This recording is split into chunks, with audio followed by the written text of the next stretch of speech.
Oke teman-teman, assalamualaikum warahmatullahi wabarakatuh. Video kali ini saya akan menceritakan pendakian dari Sani, saudara kita asal Malang, yang saat itu Sani melakukan pendakian ke Gunung Arjuno berdua bersama Farid, temennya. Jadi waktu itu kisaran tahun 2012 akhir, Sani dan Farid ini emang bisa dibilang pendaki yang cukup aktif tahun-tahun itu ya. Dan awalnya mereka ini mau mendaki ke Gunung Semeru, tapi karena beberapa hal mereka memutuskan untuk ganti tujuan, naik ke Arjuno. Dan sebelum kisah ini saya mulai, buat dulur-dulur yang belum subscribe, silahkan subscribe dulu agar saya tetap semangat untuk belajar dan mengembangkan channel ini biar bisa tetap menghibur kalian semua dan membawakan cerita-cerita kiriman dari saudara-saudara kita di luar sana. Oke teman-teman, langsung saja kita mulai ceritanya.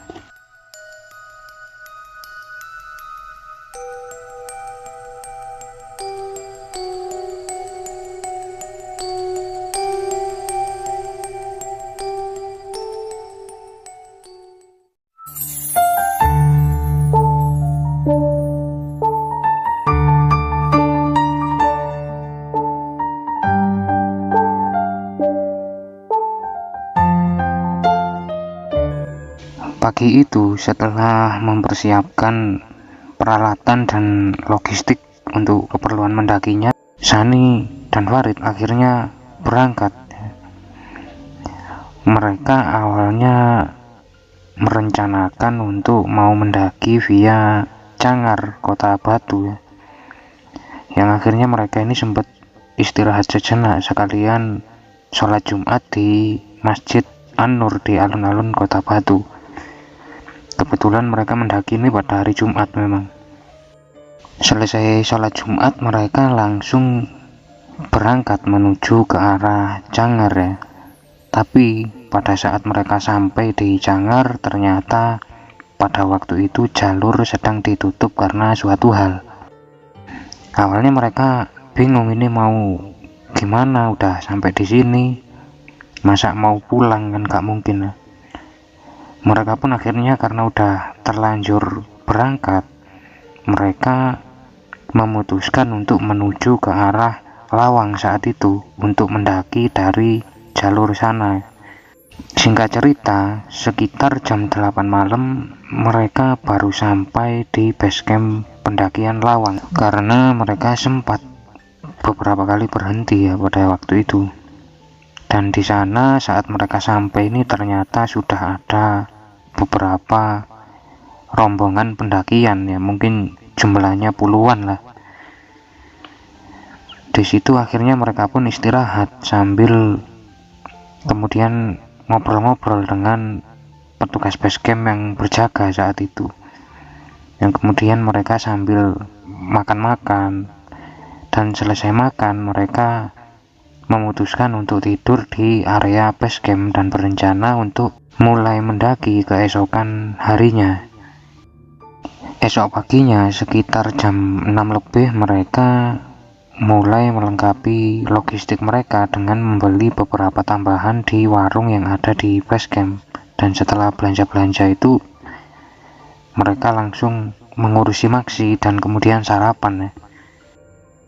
Mereka sarapan sambil masih santai-santai saat itu, dan sekitar jam 9-an mereka akhirnya memulai pendakian. Mereka mulai berjalan saat itu dan sampai di pos 1 ini kira-kira jam 10 lebih seperempat.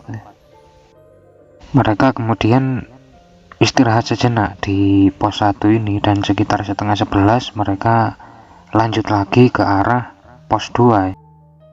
Perjalanan mereka ini bisa dibilang lancar saat itu, nggak ada halangan apa-apa. Dan saat mereka sampai di pos 2 ini, mereka sempat juga berpapasan dengan rombongan yang lagi turun. Di situ mereka ini sempat dikasih tambahan stok air minum oleh rombongan pendaki yang lagi turun ini karena mereka membawa stok yang cukup banyak ya. Sani dan Farid ini sempat agak lama menikmati suasana di area pos 2 ini, sampai tiba-tiba Farid ini melihat ada burung yang sedang bertengger di salah satu ranting pohon di area pos 2, yang kemudian Farid ini iseng-iseng melempari burung itu pakai kerikil-kerikil kecil gitu. Jadi dia ambil kerikil-kerikil kecil, kemudian dia lempari burung-burung itu ya. Di situ Sani bilang ke Farid, "Rid, udah nggak usah aneh kamu itu, nikmati aja perjalanannya." Dan akhirnya sekitar jam 1 siang mereka memutuskan untuk lanjut lagi pendakiannya. Dan dari pos 2 ini ada 2 jalur ya, yaitu jalur via Watulincing dan jalur via Sabana.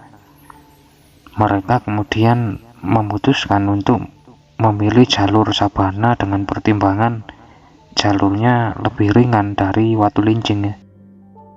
Mereka pun lanjut lagi menuju ke arah pos 3, dan baru sekitar 15 menitan mereka ini jalan, Farid ini ngerasa kalau tas carrier-nya ini kok makin berat gitu.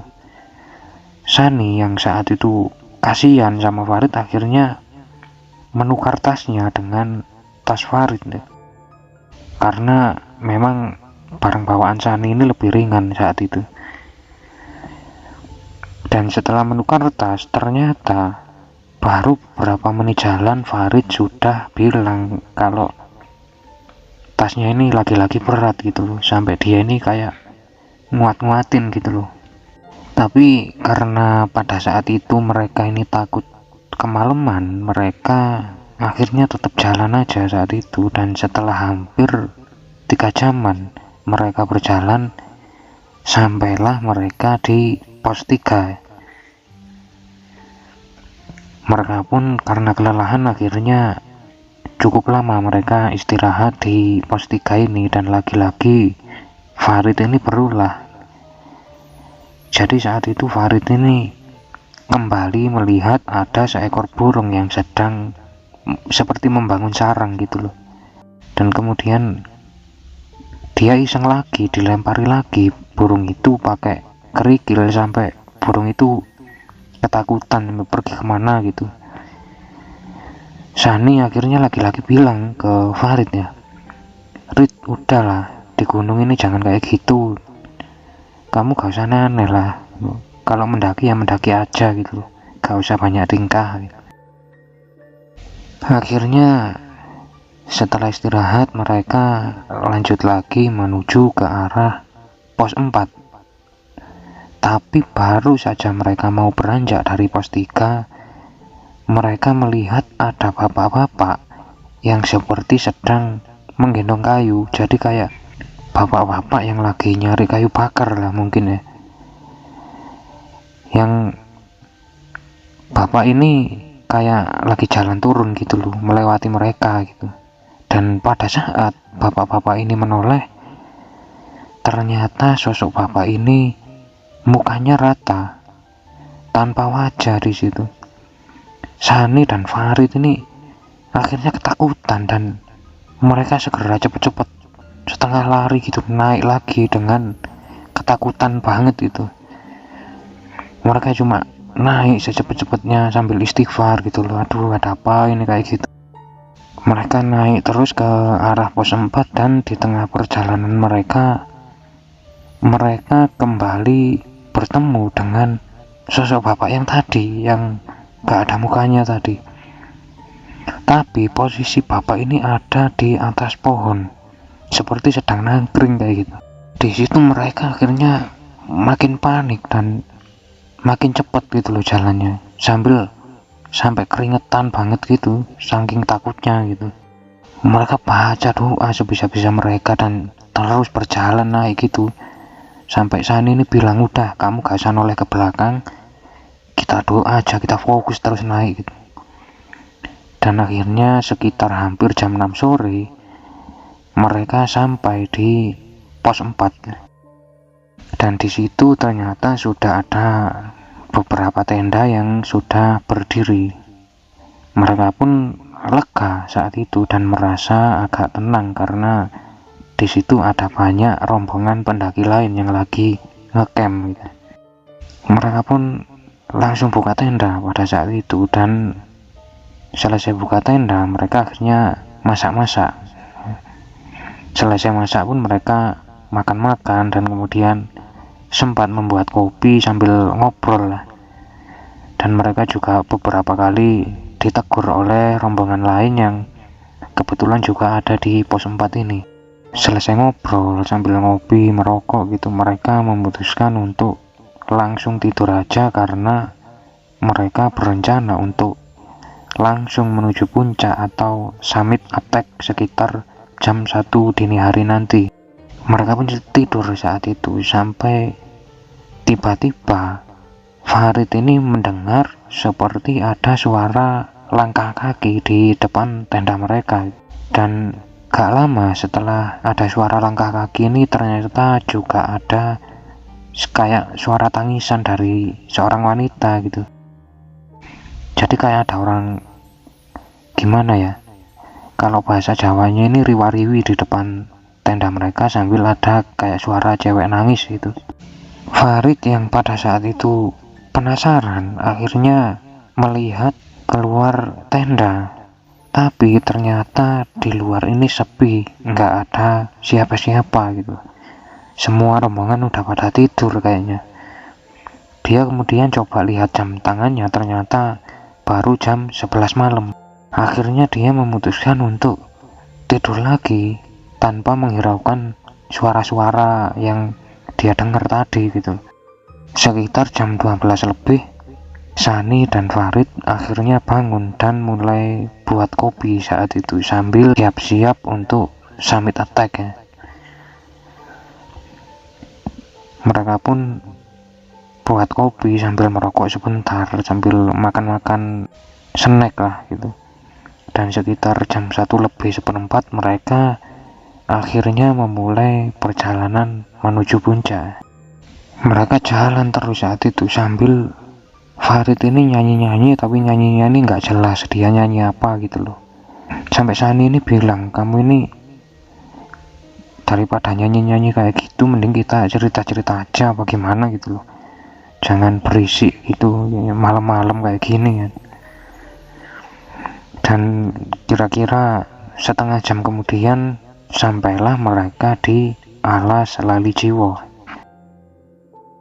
Di situ mereka ini coba untuk memperpelan jalan mereka dan sedikit lebih hati-hati karena senter mereka ini agak redup ya. Dan tiba-tiba Farid ini seperti dia ini terpeleset pada saat itu dan dia sontak refleks berkata-kata kasar di situ. Yang kata-katanya nih sangat kasar sekali gitu loh. Sani yang mulai kesal akhirnya menegur Farid itu, Rid, tolonglah jaga mulutmu itu, jangan ngomong sembarangan, ini di hutan itu. Di situ mereka akhirnya jalan lagi sampai tiba-tiba Farid ini teriak ketakutan karena dia melihat ada tangan yang sangat besar seperti keluar dari satu pohon. Seakan-akan tangan ini mau mencakar mereka gitu. Jadi di depan mereka ini ada pohon, kemudian tiba-tiba sepenglihatan Farid ini ada tangan yang keluar kayak menghampiri mereka, kayak mau nyakar gitu. Di situ Farid ini sontak langsung berlari, tak tentu arah gitu, dia larinya kemana. Dan Sani yang nggak tahu apa-apa, dia berusaha mengejar Farid saat itu sambil terus-terusan manggil-manggil Farid gitu, Rid, kamu kenapa gitu. Akhirnya cukup lama mereka itu lari-larian gitu, dan setelah Farid ini kelelahan akhirnya mereka berhenti dan barulah Farid ini ngomong kenapa dia tadi lari dan apa yang dilihatnya gitu. Sani di situ coba untuk menenangkan Farid dan mereka kembali berdoa ya, biar nggak ada gangguan lagi ya. Setelah agak tenang, mereka pun memutuskan untuk lanjut lagi perjalanan, dan disitulah mereka ini waktu mau lanjut, mereka baru menyadari kalau posisi mereka sudah berada di tengah-tengah hutan. Dan di situ Sunny yakin kalau mereka ini sudah keluar dari jalur, karena mereka benar-benar gak tahu mereka di mana gitu. Akhirnya di situ Sunny berusaha tenang dan coba untuk nginget-nginget jalurnya mereka lari tadi gitu. Dan pada saat jalan ini lagi-lagi mereka mendapat gangguan. Jadi mereka ini mendengar suara-suara seperti seorang wanita yang lagi nangis gitu. Yang kemudian suara wanita ini lama-lama hilang, tapi berganti lagi dengan suara nenek-nenek yang seperti sedang bernyanyi gitu loh. Jadi kayak ada suara nenek-nenek yang lagi nyanyi tembang-tembang Jawa gitu loh. Lama sekali saat itu mereka jalan, dan mereka ini terus-menerus mendengar suara-suara itu. Sunny baru menyadari kalau mereka ini cuma seperti berputar-putar di area situ, dan dia juga risih karena gangguan ini kok gak berhenti-berhenti gitu. Sampai akhirnya karena sudah benar-benar kelelahan, mereka memutuskan untuk istirahat di situ karena Sunny juga sudah gak tahan ya. Pada saat istirahat ini akhirnya Sunny minta ke Farid untuk sama-sama berdoa dan meminta maaf atas kesalahan mereka selama pendakian. Setelah cukup lama istirahat dan berdoa gitu, minta maaf, akhirnya mereka jalan lagi, dan gak lama mereka sudah sampai di Cemoro Sewu. Sunny dan Farid pada saat itu lega, tapi karena mereka ini masih trauma karena habis nyasar dan dapat teror yang kayak gitu, akhirnya mereka tetap lanjut lagi dengan setengah berlari karena mereka sudah nemu jalur lah hitungannya. Dan akhirnya mereka sampai di pertemuan jalur. Jadi setelah Cemoro Sewu ini ada pertemuan jalur memang. Dan sekitar jam 11 siangan mereka akhirnya sampai di puncak gitu. Di situ mereka ini lega lah, karena ya walaupun mereka ini habis nyasar, habis muter-muter kayak gitu, habis diteror, akhirnya Sunny dan Farid ini berhasil mencapai puncak. Mereka pun foto-foto di situ dan menikmati suasana di area puncak ya. Sampai tiba-tiba pada saat mereka menikmati area puncak ini, Farid melihat ada sosok nenek-nenek dengan muka yang pucat dan mata yang hitam. Jadi matanya itu hitam semua, berdiri agak jauh dari tempatnya gitu. Dan nenek-nenek ini seperti berteriak ke arah Farid itu, minggat kayak gitu. Farid ini seketika refleks menutup telinganya karena suara dari nenek-nenek ini sangat keras banget gitu, sampai telinganya ini sakit. Tapi anehnya pada saat Farid ini ketakutan, dia melihat Sunny ini seperti nggak ngalamin apa-apa itu. Akhirnya Farid ini buru-buru ngajak Sunny turun saat itu karena benar-benar sudah sangat ketakutan karena sosok nenek ini ya. Mereka pun turun saat itu dengan Farid ini setengah berlari, sampai-sampai Sunny ini kewalahan gitu loh, ngikutin dia dari belakangnya. Singkat cerita, akhirnya mereka berdua sampai lagi ke base camp dengan selamat, dan barulah Farid ini bilang ke Sunny kalau dia tadi buru-buru pengen cepat-cepat turun karena melihat sosok nenek ini yang seperti mengusir dia gitu. Sungguh pengalaman yang luar biasa dari Mas Sunny ya. Semoga cerita kiriman dari Sani ini bisa menghibur teman-teman semua, sekaligus memberi kita pelajaran agar kita ini nggak sembarangan saat kita berkunjung ke gunung atau ke wisata alam gitu loh. Kalau niatnya wisata, ya udah nikmati aja tempatnya gitu loh. Syukur-syukur kalau bisa kita syukuri nikmat Tuhan yang udah diberikan. Dan terima kasih udah dengerin cerita ini sampai habis. Tetap jaga kesehatan agar terhindar dari wabah yang sedang melanda dunia saat ini. Dan buat yang muslim, jangan lupa sholat, dan sampai ketemu di cerita-cerita selanjutnya. Salam Sukmo, salam Rahayu.